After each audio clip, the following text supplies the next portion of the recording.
Welcome to English Through Ideas, where we learn English through powerful ideas. Today, we're exploring some genuinely world-class insights into human psychology. So, if you want to build a better understanding of yourself and really improve your day-to-day life, well, you are in the exact right place. Okay, let's dive into this. Here is our roadmap for today's explainer. We're going to explore 4 clear pillars to build a better understanding of ourselves: growing your mindset, facing failure and vulnerability, managing your inner emotions, and finally, the formula for happiness. Let's kick things off with Section 1, Growing Your Mindset, the absolute foundation for daily improvement. You know, we so often think that massive success requires some kind of massive action. But actually, true success usually comes from small, simple habits, rather than trying to change everything at once. The world's top performers rely on what's called a 1 degree of change. Think of it like flying an airplane.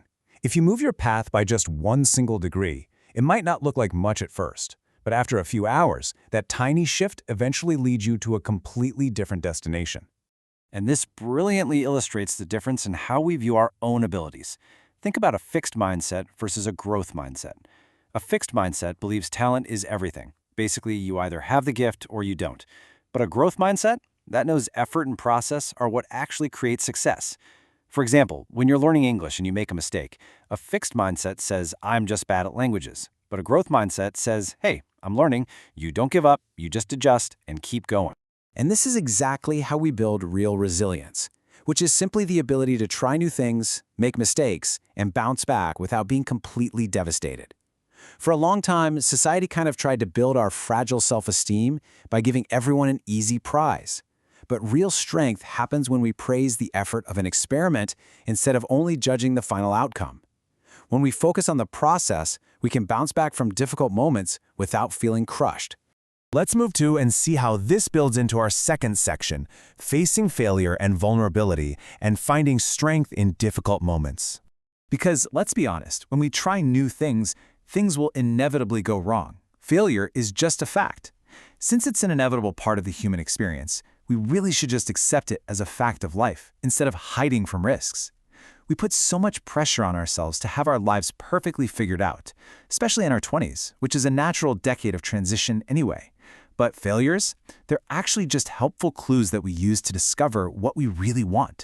And when we do fail, it's incredibly powerful to share it. That brings us to vulnerability, which is basically letting your mask slip and choosing to be real and open about your perceived weaknesses. It might sound a bit backwards, but opening up about your vulnerabilities paradoxically creates the most authentic strength. That thing you think is your deepest personal shame, it's usually the exact thing that creates a universal connection with other human beings. So, when we face failure or the fear of uncertainty, we can use visualization to overcome it. Here's how it works. Step 1. Relax your mind. Step 2. Vividly see your goal using all of your senses. What do you see, hear, and feel? And Step 3. Let your subconscious create the path. The crazy thing is, your brain actually cannot tell the difference between a vividly imagined experience and real life. By focusing on what excites you instead of what scares you, you create a confident path forward. Which brings us right to Section 3, Managing Your Inner Emotions and Taking Control of the Mind. Now, what's really interesting about this slide is how Professor Steve Peters divides the mind into 3 distinct parts to explain our sudden, powerful emotional reactions.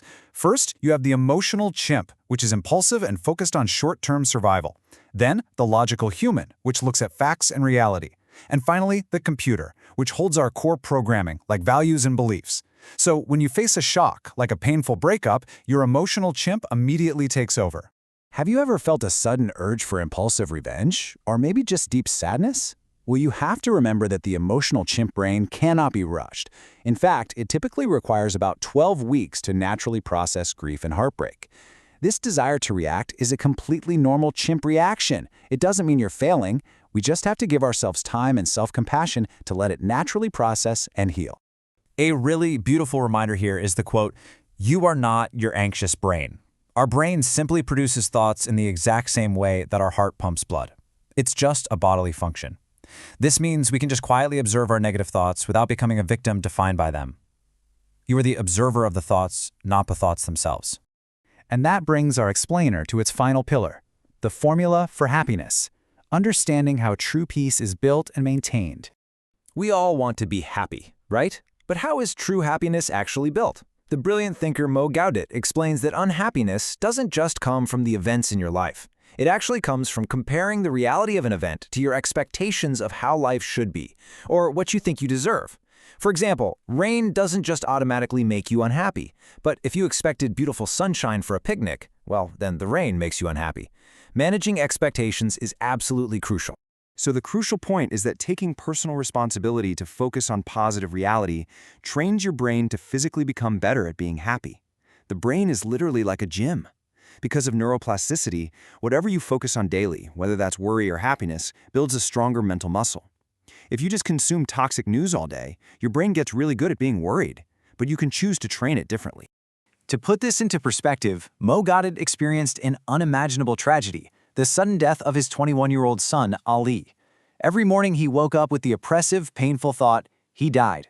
But eventually he decided to challenge his brain. He added a simple thought, yes, but he also lived. He replaced his grief with deep gratitude for 21 beautiful years of friendship with his son. It's an incredibly heartbreaking, yet truly inspiring narrative.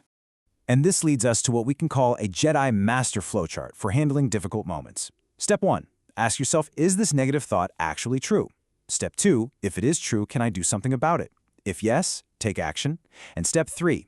If it's a tragedy you cannot change, can I accept it and commit to making my life better anyway? This simple flow moves us from acknowledging a tough emotion to practicing committed acceptance. We've covered so much today. From making 1-degree changes, to embracing vulnerability, to taming our emotional chimp and taking charge of our happiness. Remember, taking personal responsibility for your growth and happiness is a choice you have to make right now. So which mindset will you choose today?